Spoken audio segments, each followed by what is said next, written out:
เฮ็ดอย่าเฮ็ดพอจะสิหาดูมันสิต่อยมันแห้งพอจะสิหา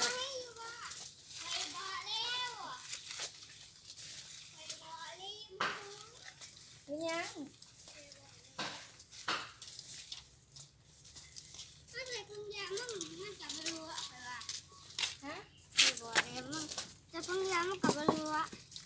โอ้ยแม่ใส่แล้วมันนี่พ่อเจ้าเพราะว่าไปจีกเอาแม่ใส่แบบผ้าตำนักมันน่ะเด้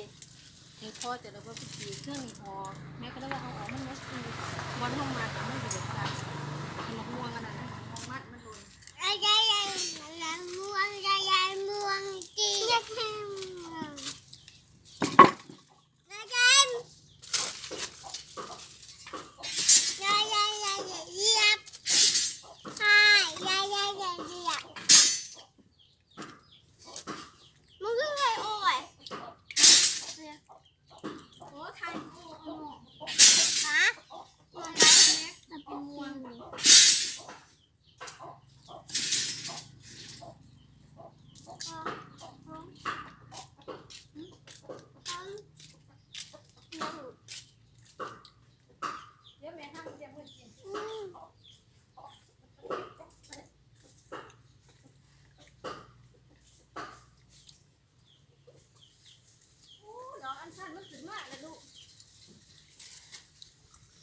แม่ว่ามันสิตาย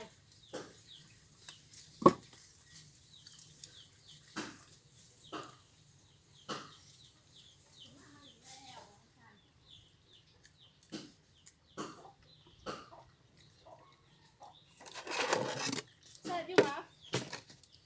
ไม้ตัวนี้มันสิผสมเป็นบ่มันผสมเป็นแต่หมากม่วงตัวนี้ฮะ